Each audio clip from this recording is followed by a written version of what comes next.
64,000 is the median number of words per book. Average person reads about 200 words per minute. Simple math will tell us that is one book in 320 minutes. To accomplish this in 7 days, numbers say you would have to read for 45 minutes a day.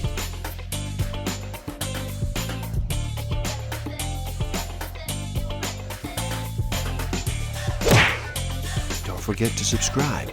Hit that notification button, like, comment, and share. Enjoy. Hello, and happy day. How does slowing down sound to you today? Would you like to reduce the noise for just a bit? Are you ready to make a choice and decide to listen? My name is Igor S.F. Walker. I am here to remind people to slow down, to reduce the noise, to walk their lives into a natural flow. Welcome back to the Book of the Week series. Every week, as I read another amazing title, I share it with the world. And today, we look at Secrets of Divine Love, a spiritual journey into the heart of Islam by Helwa.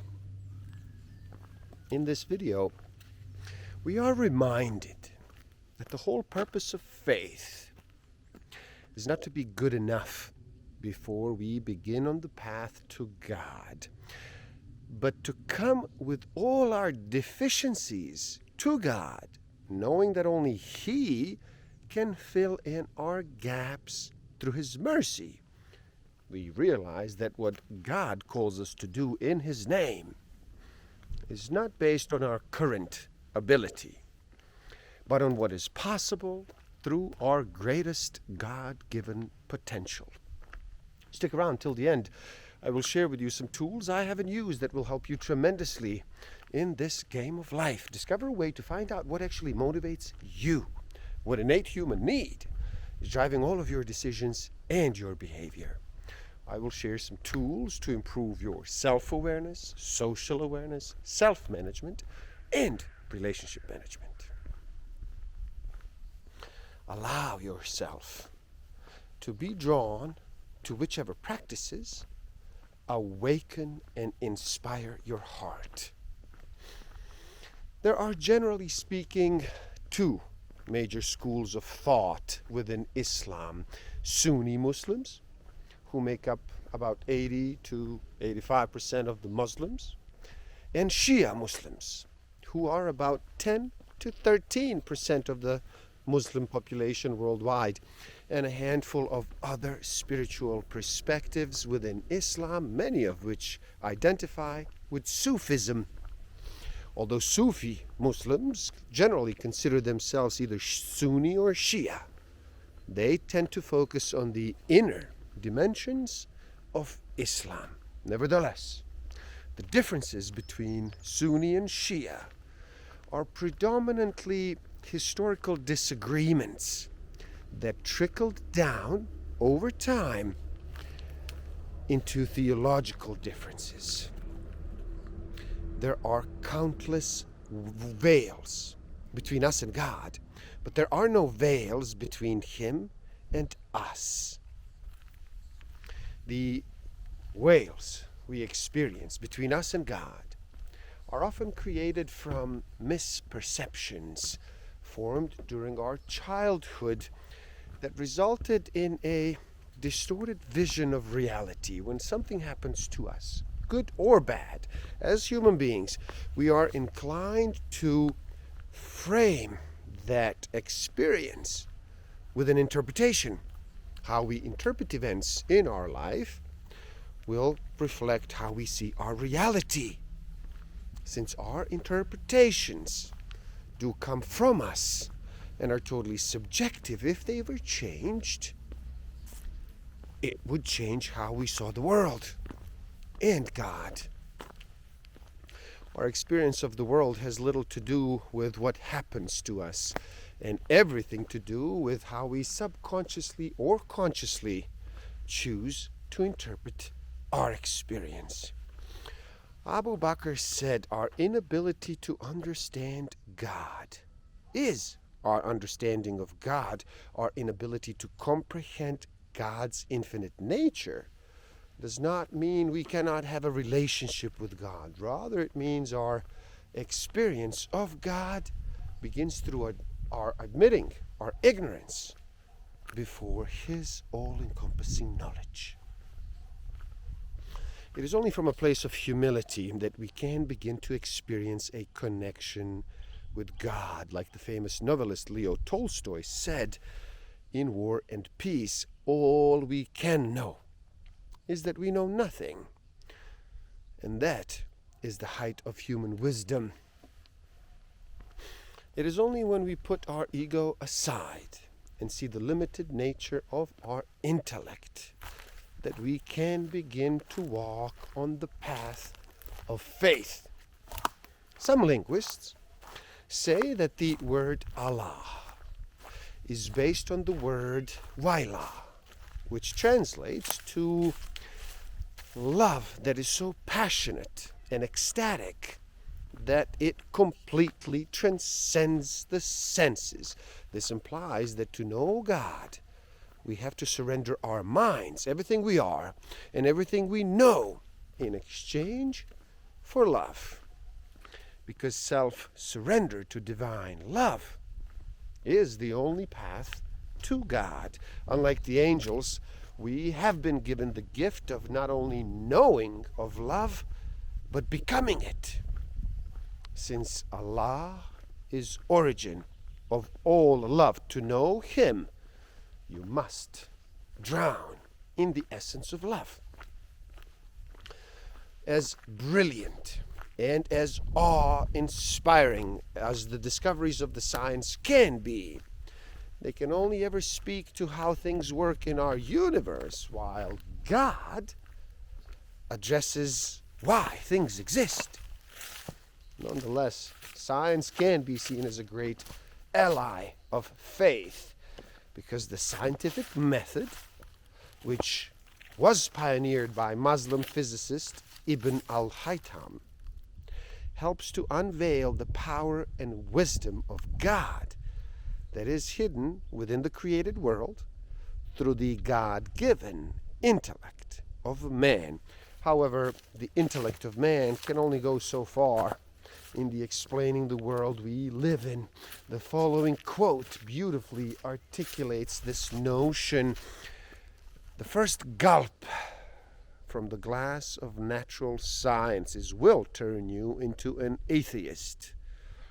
But at the bottom of the glass, God is waiting for you. Werner Heisenberg, pioneer of quantum physics. The Qur'an states that belief in God has been placed in the heart of every single human being. You do not have to find God.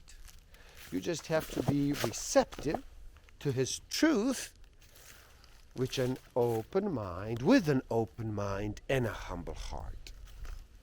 Sincere submission is the only path to God. If we seek God through arrogance, through thinking we are superior because of our knowledge, success, or wealth, we will not only be veiled from the signs of God, but we will find justification for our disbelief. This is because arrogance leads to spiritual blindness and creates separation and hierarchy. As a result, the arrogant cannot reach God because He can only be known through the door of oneness.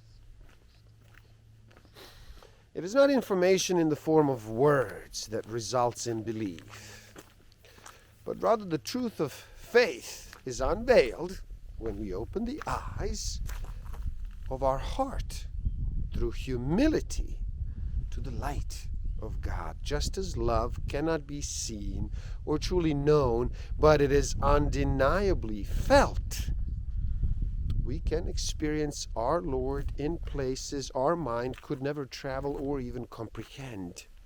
Seek out these placeless places where the unknown resides. Reflect upon the mysteries of life. Traveling to spaces with no familiar ground, venture into grounds where a worldly compass fails to lead you. Walk into the quantum world where laws of science seemingly fail to work, and feel the vulnerability of your ignorance. Lean into the divinity that is hidden within everything. You wander from room to room, hunting for the diamond necklace that is already around your neck, Rumi. It is not a surprise that in Arabic, the word for a human being is insan, which means, and many scholars suggest, is derived from the root word of nisyan, which means forgetfulness, and ansya, which means intimacy, to love, to be loved, and to become close to. At the very root of being human, we can see that we were not created to find God, but rather to remember and return to the intimate relationship we already have with Him. Our journey on earth is not just to God. It is from God, with God, and into love of God. Gratitude is not an emotion. It is more a state of the mind and the heart. States of mind are different than emotions because they're like channels on a radio that we can't consciously choose to dial into. When we are only thankful, when we get what we want, then our gratitude is a product of ego. True gratitude blossoms through the practice of praising the divine regardless of the outcome we desire. Sincere gratitude is birthed from the womb of humility,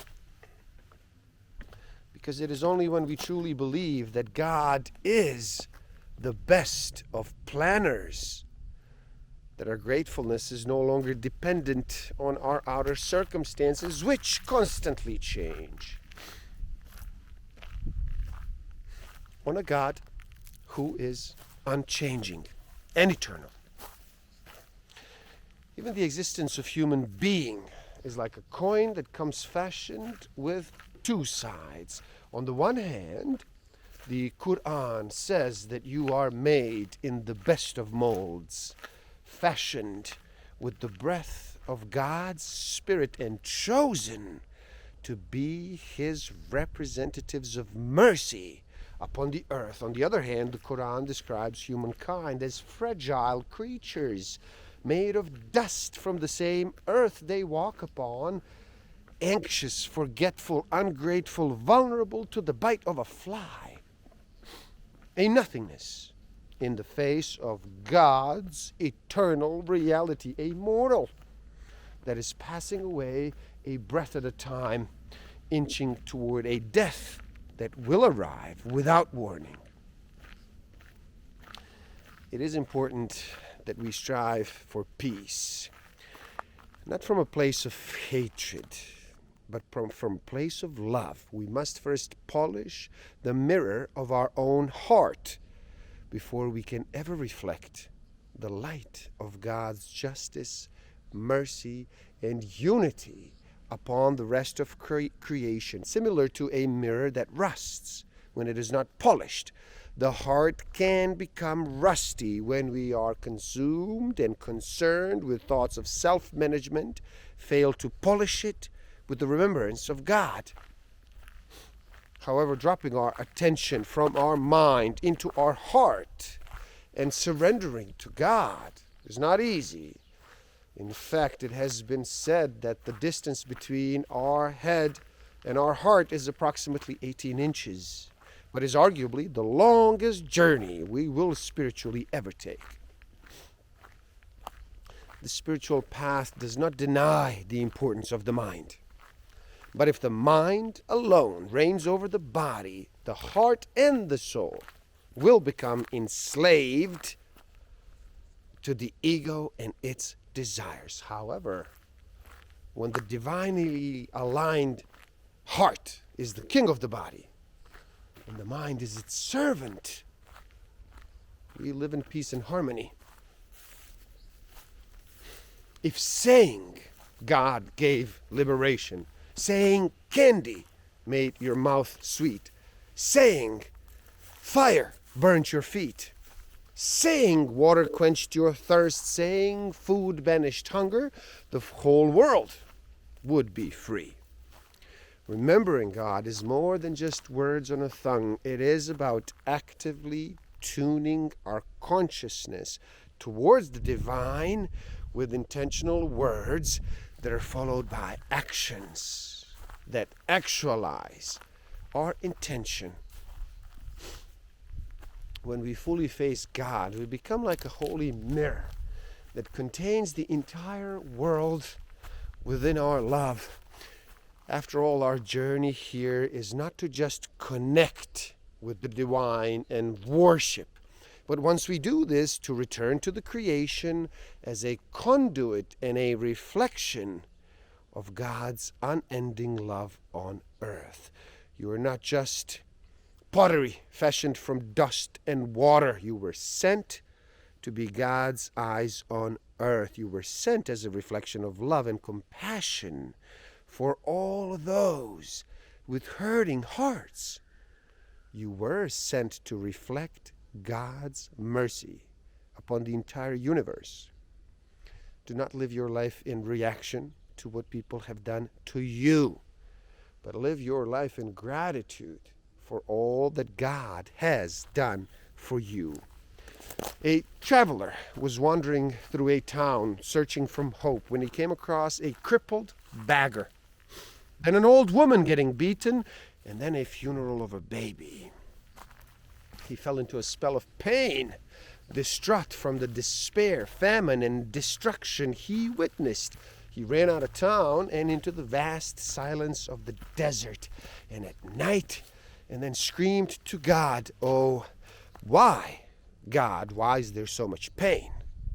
Why is there so much oppression, so much injustice? Why don't you do something?"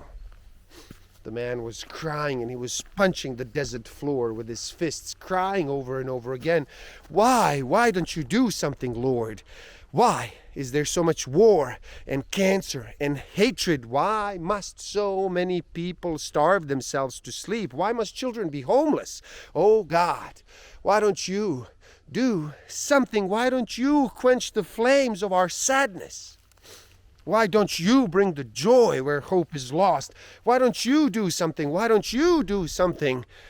The poor man dug his knuckles into the hot sand and screamed until he fell into an ecstatic state and heard the divine reply, "I did do something. I created you." How could a finite human mind comprehend the speech of an infinite God? What could a limited being say about a limitless revelation? What could our subjective perception unveil about an absolute truth? A wealthy merchant invited a famous doctor and a sheikh to a dinner to ask them to help his sick daughter. The merchant asked sheikh to pray for his daughter, and the sheikh said, "I will read a verse from the Qur'an from your daughter and ask my beloved Lord to heal her, leaving no trace of illness." The famous doctor interrupted the sheikh by saying, "Are you crazy? What is this nonsense? Science has advanced enough for us to know words don't heal people. Medicine heals people." In response, the sheikh screamed, "You stupid man! What do you know about the healing power of God's words?" The surprised doctor's face lit up in anger, and he screamed with vengeance, "How dare you call me stupid?" The clever sheikh then said, "Oh, please forgive me for calling you stupid. But did you notice how simple words made you insanely angry? If words from a stranger can make your eyes red, your heart beat fast in rage, your adrenaline spike, and your blood vessels constrict, making your blood pressure rise, then surely God's perfect words have the power to heal. Since the Qur'an is from Allah, its words are more mysterious and powerful than we can ever imagine. After all, it was God's speech that created us and everything else in existence. So it is reasonable to assume God's words can have a tangible effect on us. Be, and it is. Our outer actions are a good litmus test of our realities of our internal state, and vice versa. It is important to understand that our spiritual journey will have ups and downs, just as your breath goes in and out, and ocean waves rise and fall. Our faith goes through cycle. Every mountain is both a base camp and a summit, and as long as you are alive, your faith will have peaks and valleys. If your faith was never changing and constant, then you would have no reason to call upon God. In the Qur'an, Allah very clearly states that our faith will be tested. The 8th century spiritual master and the descendant of the Prophet, Imam Jafar al-Sadiq, taught his students that people worship God in one of 3 ways. The worship of a slave, who worships God out of fear of punishment. The worship of a merchant, who worships God seeking a reward. And the worship of a free, who worship God out of love and gratitude, which is the best form of worship. It is only when the worship of the divine out of love that our worship transforms our entire being. This is the station of Ibsan. If we do good deeds, but have a rotten heart, we are in the state of hypocrisy. If we have a good heart, but we do not do good actions, then we are in a state of illusion. The secret to having more time is not to rush, but rather slowing down in a mindful prayer, allowing the light of God to draw into its timeless presence. Angels are made of light, meaning they are in the present moment with their worship and praise of God. When we mindfully pray, we're both our bodies and our voices. We are mirroring the praise of the angels in the highest celestial realms. The more we humble our egos and turn away from the illusion of separation, the closer we get to unveiling the all-encompassing oneness of Allah. When we turn down the chaotic voices of the mind, turning into the gentle presence of God in the heart, we are better able to hear the continuous stream of God's guidance. This is why the soul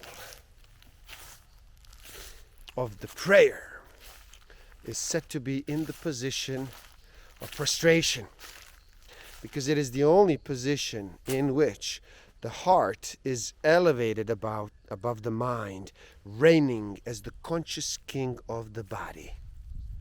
When we prostrate, the head is lower than the heart, making blood and oxygen flow to the brain more effortlessly, which research has indicated may help relieve stress and depression.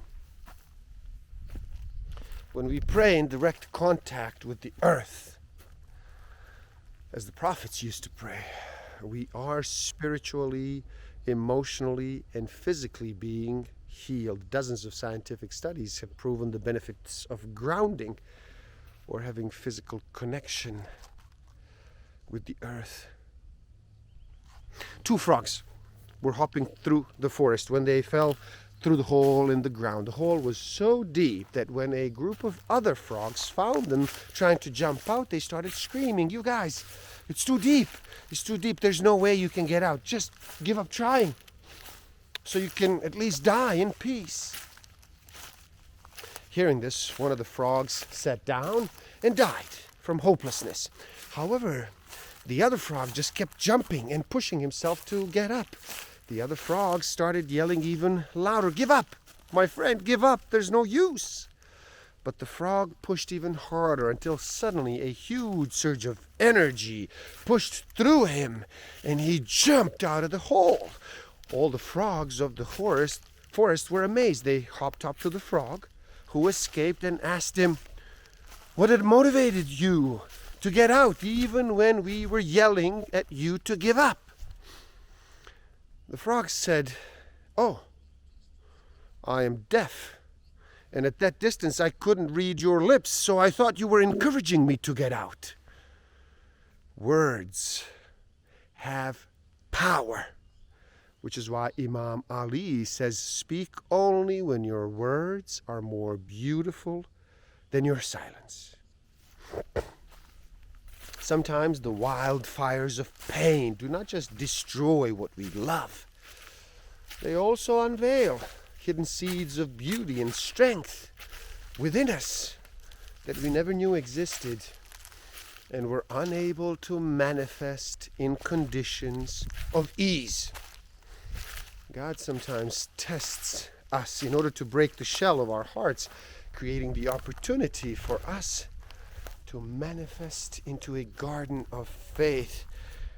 Just as an egg must be broken for the bird to be hatched, sometimes God has to be breaking our hearts until the path to the light is open.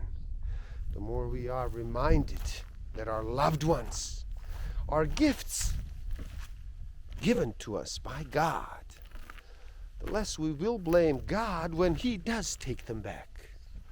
In the deepest sense, loss is when we give back to God what was never really ours in the first place.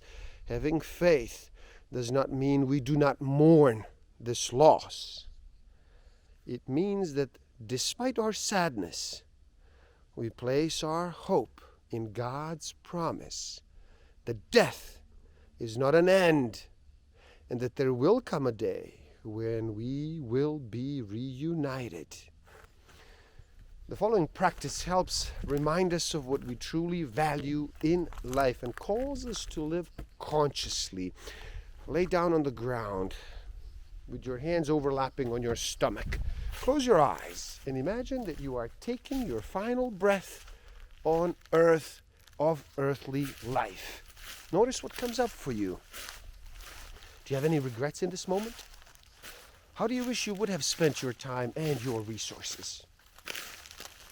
What risks do you regret not taking? Is there something you wish you would have said to someone you love? How could you have showed up differently with your loved ones? What amends would you like to have made? What dreams would you have pursued? What would you have wanted to say to Allah? How could you have been closer to Allah? Do not search for heaven and hell in the future. Both are now present whenever we manage to love without expectations, calculations, negotiations. We are indeed in heaven. When we fight and hate, we are in hell. And there you have it. Secrets to the divine love. Please do help out. It is easy. Simply like this video so more people can enjoy it. Share it too and spread the word. Leave a comment and share your thoughts. Subscribe to my channel and stay up to date. And the link to this book is in the description below, so buy it and read. Never stop learning, especially learning about yourself and nature. So gift yourself by taking the free human needs test on my website and find out what actually motivates you, what innate human need is driving all of your decisions and your behavior. And if you feel you are ready to improve your self-awareness, social awareness, self-management, and relationship management even further, do check out my Master of Life Awareness program. The links are in the description below. Thank you. Love and respect.